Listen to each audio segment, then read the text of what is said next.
ತಗೊಳ್ಳಿ, ಒಂದ್ ನಿಮಿಷ. ನಮ್ಮ ಹೈಕೋರ್ಟ್ ಮೊನ್ನೆ ಒಂದು ಆರ್ಡರ್ ಬಂತಪ್ಪ, ಇದ್ರದ್ದು ಹೇಳಿ ಸರ್. ಹೇಳ್ತೀನಿ, ನೀವು ಕೇಳಿದ್ರಲ್ಲ, ಎಕ್ಸಾಂಪಲ್ ಕೇಳಿದ್ರಲ್ಲ, ಎಕ್ಸಾಂಪಲ್ ಹೇಳ್ತಾ ಇದೀನಿ. ನಾಗಪ್ರಸನ್ನ ಅವರು, ಈಗ ನಾನು ಇವ್ರದ್ದು ಯಾರ್ದೋ ದಿನೇಶ್ ಗುಂಡೂರಾವ್ ಅವ್ರ ವೈಫ್ದು ಡೆಫಾಮೇಶನ್ ಕೇಸ್ ಅಟೆಂಡ್ ಮಾಡಿದೆ. ಸರಿ, ಎತ್ತಾಳ್ ಅವ್ರು ಏನಂತ ಹೇಳಿದ್ರು, ದಿನೇಶ್ ಗುಂಡೂರಾವ್ ಮನೆಯಲ್ಲಿ ಅರ್ಧ ಪಾಕಿಸ್ತಾನ ಇದೆ ಅಂತ. ಅವರು ಅದನ್ನ ಚಾಲೆಂಜ್ ಮಾಡ್ಕೊಂಡು ಹೈಕೋರ್ಟಿಗೆ ಬಂದ್ರು. ಅವಾಗ ನಾಗಪ್ರಸನ್ನ ಅವ್ರು ಏನಂದ್ರು, ಜಸ್ಟಿಸ್ ಏನ್ರಿ ಈ ತರ ಮಾತಾಡ್ತಾರೆ ಅಂತ, ನಿಮ್ ಕ್ಲೈಂಟ್ಸ್ ಗೆ ಪದೇ ಪದೇ ಪದೇ ಇದೇ ರೀತಿ ಮಾತಾಡೋದೇ ಅಭ್ಯಾಸನ ಅಂತ. ಸೊ ಆ ತರದ್ದು ಎಕ್ಸ್ಪ್ಲೇನ್ ಎಲ್ಲ ಕೊಡ್ತಾನೆ ಇರ್ತಾರಲ್ಲ. ಸೊ ಅದನ್ನ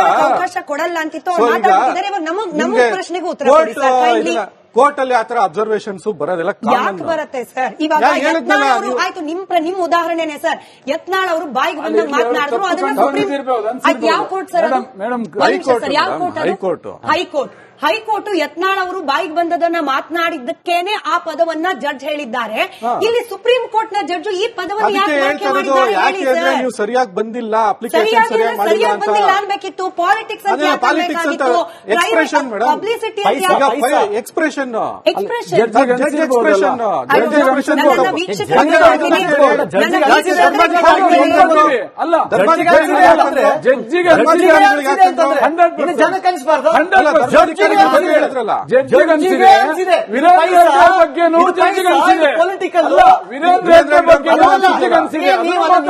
ಸಮಸ್ಯೆ ಅಲ್ಲ, ವಿಷಯ ಬಿಟ್ಟು ಖಂಡಿತ ಜಡ್ಜಿಗನ್ಸಿ ಬರ್ದಿದ್ದಾರೆ, ಏನೋ ಅನ್ಸಿರ್ಬೋದು. ಇದೆಲ್ಲ ನೋಡಿದಾಗ ಜಡ್ಜಿಗನ್ಸಿದೆ,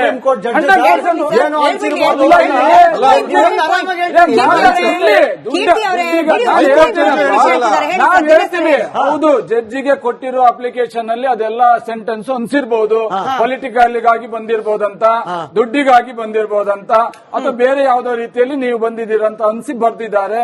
ಒಪ್ಕೊಳ್ತೀವಿ, ನಾವು ಒಪ್ಕೊಳ್ಳಲ್ಲ ಅಂತ ಹೇಳಿಲ್ಲ, ಒಪ್ಕೊಳ್ತೀವಿ. ಅದೇ ರೀತಿ ನಾನು ಹೇಳದ್ ಕೇಳ್ರಿ, ವೀರೇಂದ್ರ ಹೆಗ್ಡೆ ಬಗ್ಗೆನೂ ಬರ್ದಿದ್ದಾರೆ ಜಡ್ಜು. ಏನ್ ಬರ್ದಿದ್ದಾರೆ? ನೀವು ಶುದ್ಧ ಹಸ್ತದಿಂದ ಕೋರ್ಟಿಗೆ ಬರ್ಲಿಲ್ಲ, ಕೋರ್ಟಿಗೆ ಮೋಸ ಮಾಡುವ ಉದ್ದೇಶದಿಂದ ಬಂದಿದ್ದೀರಿ ಅನ್ನೋದನ್ನು ಕೂಡ ವೀರೇಂದ್ರ ಹೆಗ್ಡೆ ಅವ್ರ ಬಗ್ಗೆನೂ ಕೂಡ ಹೈಕೋರ್ಟ್ ಬರ್ದಿದೆ. ಅಲ್ಲ,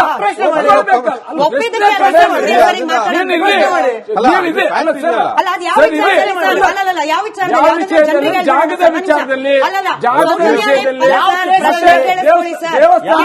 ದೇವಸ್ಥಾನಕ್ಕೆ ಸಂಬಂಧಪಟ್ಟ ವಿಷಯದಲ್ಲಿ.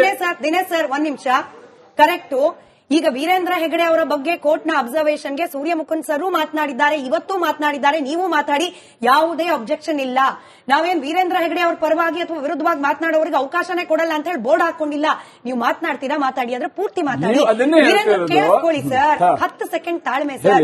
ವೀರೇಂದ್ರ ಹೆಗಡೆ ಅವರು ಶುದ್ಧ ಹಸ್ತರು ಅಂತ ಹೇಳಿ ಸೌಜನ್ಯ ರೇಪ್ ಅಂಡ್ ಮರ್ಡರ್ ಕೇಸಲ್ಲಿ ಹೇಳಿರೋದ, ಅಥವಾ ಈ 100 ಶವಗಳನ್ನ ಹೂತಿಟ್ಟ ಪ್ರಕರಣದಲ್ಲಿ ಹೇಳಿರೋದ, ಯಾವ ಪ್ರಕರಣದಲ್ಲಿ ಹೇಳಿರೋದು? ದೇವಸ್ಥಾನಕ್ಕೆ ಸಂಬಂಧಪಟ್ಟಂತೆ ಹೇಳಿರುವಂತದ್ದು. ಅವರು ಯಾವ ಕೇಸಿಗಲ್ಲ, ನೀವು ನೋಡಿ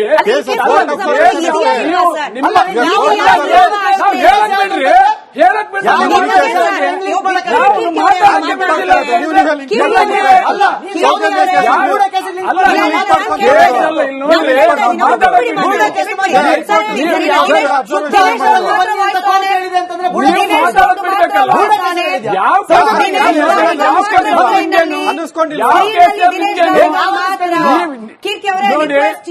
ದಿನೇಶ್ ಸರ್ ನೋಡಿ ಸರ್, ನೀವು ಒಬ್ಬರೇ ಮಾತಾಡಬೇಕು, ಕ್ಲಿಯರ್ ಆಗಿ ಪ್ರಶ್ನೆ ಕೇಳಿಸ್ಕೊಂಡು.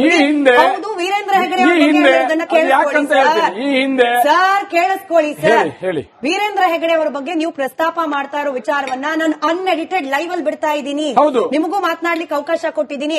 ಹಾಗೆ ನಿಮ್ಮಿಂದ ನಾನ್ ನಿರೀಕ್ಷೆ ಮಾಡ್ತಿರುವ ಉತ್ತರ, ಈ ಪ್ರಕರಣ 100 ಬುರುಡೆಗಳನ್ನ ಹೂತಿಟ್ಟ ಪ್ರಕರಣಕ್ಕೂ ಹಾಗೆ ಹೈಕೋರ್ಟ್ ವೀರೇಂದ್ರ ಹೆಗಡೆ ಅವರ ಶುದ್ಧ ಹಸ್ತದ ಬಗ್ಗೆ ಪ್ರಸ್ತಾಪ ಮಾಡಿದ ಅಬ್ಸರ್ವೇಷನ್ಗೂ ಸಂಬಂಧ ಇದೆಯಾ ಇಲ್ವಾ ಅದನ್ನು ಹೇಳಿ ಮುಂದುವರಿಸಿ. ಸಂಬಂಧ ಈ ಪ್ರಕರಣದಲ್ಲಿ ಹೇಳಿದ್ದಲ್ಲ, ನೀವು ಹೇಳಿದ್ರಲ್ಲ ಸುಪ್ರೀಂ ಕೋರ್ಟ್ ಹೀಗೆ ಯಾಕೆ ಹೇಳ್ತಂತ ಹೇಳಿದ್ರಲ್ಲ. ಹೀಗೆ ಯಾಕೆ ಹೇಳ್ತಂದ್ರೆ ಹಲವಾರು ಪ್ರಕರಣಗಳಲ್ಲೂ ಕೂಡ, ಬೇರೆ ಬೇರೆ ಪ್ರಕರಣಗಳಲ್ಲಿ ಕೂಡ ಅಲ್ಲಿ ಅಬ್ಸರ್ವೇಷನ್ ಮಾಡಿ ಸುಪ್ರೀಂ ಕೋರ್ಟ್ ಒಂದೊಂದು ತೀರ್ಮಾನಗಳನ್ನು ತಗೊಳ್ತದೆ, ಹೇಳ್ತದೆ. ಆ ಸಂದರ್ಭದಲ್ಲಿ ವೀರೇಂದ್ರ ಹೆಗ್ಡೆ ಬಗ್ಗೆನೂ ಕೂಡ ಈ ರೀತಿ ಹೇಳಿದೆ. ಅದು ಹೌದು, ಒಪ್ಪಿದ್ದೇವೆ, ಇದು ಒಪ್ಪಿದ್ದೇವೆ. ಇನ್ನೊಂದು ಹೇಳೋದೇನೆಂದ್ರೆ, ನೀವು ಸುಪ್ರೀಂ ಕೋರ್ಟ್ ಹೈಕೋರ್ಟ್ ಎರಡನ್ನೂ ಹೇಳುವಂತದ್ದನ್ನು ನೀವು ಒಪ್ಕೊಳ್ಳುವ ನೀವು ಚಾನಲ್ ಅವರು ಅಥವಾ ಕೀರ್ತಿ ಅವರು ಸೌಜನ್ಯ ವಿಚಾರದಲ್ಲಿ ಅಕ್ವಿಟಲ್ ಕಮಿಟಿ ಮಾಡಿ ಅಧಿಕಾರಿಗಳು ತಪ್ಪು ಮಾಡಿದ್ದಾರೆ.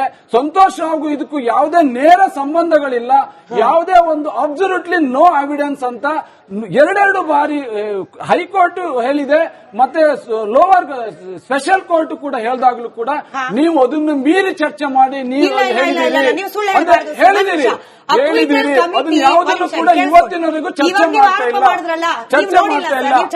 ಅಂದ್ರೆ ನಿಮ್ಗೆ ಅಲ್ಲ ಸುಪ್ರೀಂ ಕೋರ್ಟ್ ಅಥವಾ ಹೈಕೋರ್ಟ್ ಹೇಳಿ ಮಾತ್ರ ಒಪ್ಪೋದಾದ್ರೆ ಹೈಕೋರ್ಟ್ ಹೇಳಿರೋ ಆರ್ಡರ್ ನೀವು ಒಪ್ಪಬೇಕಲ್ಲ. ಗೊತ್ತು ಇವತ್ತೆಲ್ಲ ಭಾಷಣ ಮಾಡಿ ನೀವು ಭಾಗಿಯಾಗಿ ಸುಸ್ತಾಗಿದ್ದೀರಿ, ಆವೇಶ ಭರಿತರಾಗಿದ್ದೀರಿ. ಸರ್ ನೀವು ಸುಳ್ಳು ಹೇಳಂಗಿಲ್ಲ ಸರ್. ಅಕ್ವಿಟಲ್ ಕಮಿಟಿ ಬಗ್ಗೆ ರಿಪಬ್ಲಿಕ್ ಕನ್ನಡದಲ್ಲಿ ಡಿಸ್ಕಷನ್ ಆಗಿಲ್ಲ ಅನ್ನೋ ನಿಮ್ಮ ಮಾತು ಸುಳ್ಳು. ಇದೇ ಚಾನೆಲ್ ನಲ್ಲಿ ಇದೇ ವೇದಿಕೆಯಲ್ಲಿ ಮಹಾಭಾರತ ಕಾರ್ಯಕ್ರಮದಲ್ಲೇನೆ ಸನ್ಮಾನ್ಯ ಪ್ರದೀಪ್ ಅವರು ವಕೀಲರಾಗಿ ಅಮೃತೇಶ್ ಅವರು ಭಾಗಿಯಾಗಿದ್ದಾಗ ಅಕ್ವಿಟಲ್ ಕಮಿಟಿ ಬಗ್ಗೆ ನಾವು ಡಿಬೇಟ್ ಮಾಡಿದೀವಿ. ಅಕ್ವಿಟಲ್ ಕಮಿಟಿ ಏನ್ ರಿಪೋರ್ಟ್ ಕೊಟ್ಟಿದೆ ಅನ್ನೋದ್ರ ಬಗ್ಗೆನೂ ನಾವು ಡಿಬೇಟ್ ಮಾಡಿದೀವಿ. ಅಕ್ವಿಟಲ್ ಕಮಿಟಿ ರಿಪೋರ್ಟ್ ಕೊಟ್ಟ ನಂತರದಲ್ಲಿ ಏನ್ ಮಾಡಬೇಕಾಗಿತ್ತು, ಅದು ಯಾಕೆ ಮಾಡಿಲ್ಲ ಅನ್ನೋದ್ರ ಬಗ್ಗೆ ಕೂಡ ಡಿಬೇಟ್ ಮಾಡಿದೀವಿ. ಕೈ ಮುಗಿದು ಕೇಳ್ಕೊಳ್ತೀನಿ, ದಯಮಾಡಿ ನಮ್ಮ ವೀಕ್ಷಕರಿಗೆ ಅರ್ಧಂಬರ್ಧ ನೀವು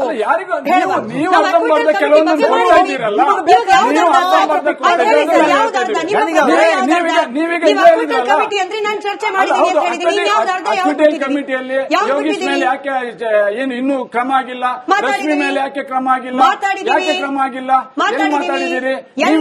ಇವತ್ತು ಕೂಡ ರುದ್ರಮುನಿ ಅವರು ಬಂದಿದ್ರು, ಅಲ್ಲ ಇವತ್ತು ರುದ್ರಮುನಿ ಅವರು ಬಂದಿದ್ರು, ಅವ್ರಿಗೂ ಪ್ರಶ್ನೆ ಕೇಳಿದೀನಿ, ಶನಿವಾರ ಬರುತ್ತೆ ಕೇಳಿಸ್ಕೊಳ್ಳಿ. ಇದೇ ವೇದಿಕೆಯಲ್ಲಿ ಉತ್ತರ ಕೇಳಿಸ್ಕೋಬೇಕು ಸರ್. ರಶ್ಮಿ ಅವರ ಮೇಲೆ ಆದ ಡಿಪಾರ್ಟ್ಮೆಂಟಲ್ ಎನ್ಕ್ವೈರಿ, ಅದಕ್ಕೆ ಅವ್ರು ಗೈರಾಗಿದ್ರ ಬಗ್ಗೆ ಕೂಡ ನಾವು ಮಾತನಾಡಿದೀವಿ. ಡಾಕ್ಟರ್ ಅದಮ್ ಅವ್ರ ಮೇಲೆ ಆದ ಡಿಪಾರ್ಟ್ಮೆಂಟಲ್ ಎನ್ಕ್ವೈರಿ, ಅದಕ್ಕೆ ಅವ್ರು ಕೊಟ್ಟ ಉತ್ತರ ಅದನ್ನೂ ಮಾತಾಡಿದೀವಿ.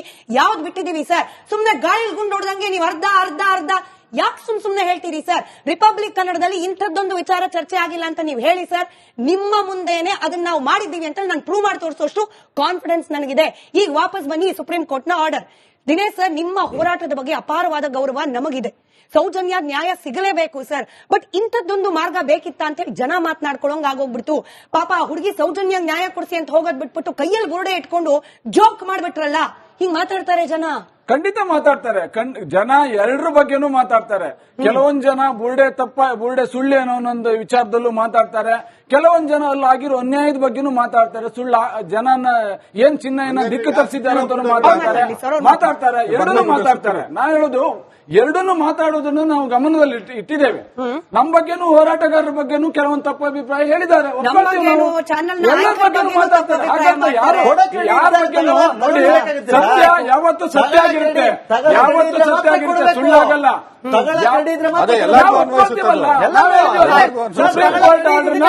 ಸುಪ್ರೀಂ ಕೋರ್ಟ್ ಆರ್ಡರ್ನ ನಾವು ಒಪ್ಕೊಂಡಿದ್ದೇವೆ. ಎಷ್ಟು ತಗೊಂಡಿದ್ದೀವಿ